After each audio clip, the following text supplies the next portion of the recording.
하루 묵상, 유서로 남긴 지혜. 어느 유태인이 아들을 멀리 떨어진 예루살렘에 있는 학교에 입학시켰습니다.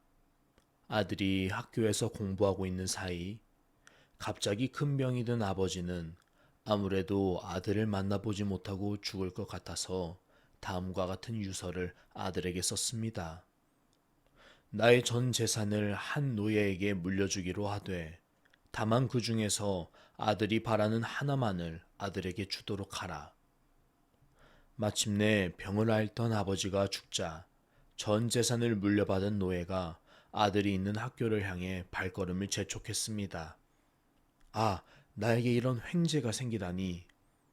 이렇게 중얼거리며 아들이 다니는 학교에 도착한 노예는 아들에게 아버지의 죽음을 전한 뒤 유서를 보여주었습니다. 아들은 매우 슬퍼하며 눈물을 흘렸습니다. 아버지의 장례를 치른 아들은 앞길이 막막해져 어떻게 하면 좋은가를 곰곰이 생각했습니다.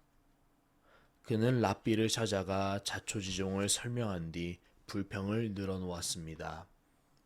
왜 아버지는 저에게 유산을 남기지 않으셨을까요? 저는 지금껏 아버지를 화나게 한 적이 한 번도 없는데 말입니다. 랍비가 그런 아들에게 말했습니다. 천만에 자네 아버님은 매우 현명하고 또한 자네를 진심으로 사랑하고 계셨다네. 이 유서를 가만히 살펴보면 그것을 알 수 있지 않나.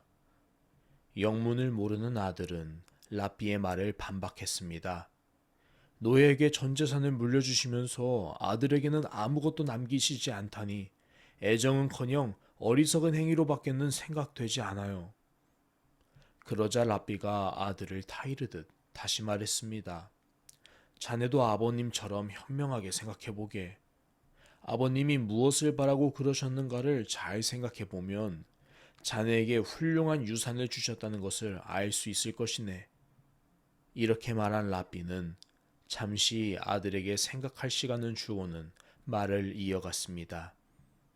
자네 부친께서는 자기가 죽었을 때 아들이 없기 때문에 노예가 재산을 갖고 도망가거나 재산을 탕진해버리거나 자기가 죽은 것조차 자네에게 알리지 않을지 모른다고 생각하고는 우선 노예에게 전 재산을 주었던 것일세. 재산을 노예에게 전부 주면 노예는 기뻐하면서 서둘러 자네에게 연락을 취할 뿐 아니라 재산을 소중하게 관리할 것이라고 판단했던 것이지. 이렇게까지 이야기해도 여전히 이해를 하지 못한 아들은 퉁명스럽게 물었습니다.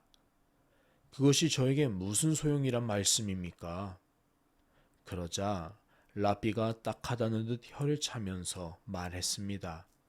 젊은 사람이라 역시 지혜가 모자라는군. 노예의 재산은 전부 주인에게 속하고 있다는 것을 모르나? 자네 아버님은 재산 중에 하나만큼은 반드시 자네에게 주시겠다고 하지 않으셨나? 자네가 노예를 택하면 되는 거 아니야? 그러니 얼마나 애정이 깊고 현명한 생각이 아니겠는가?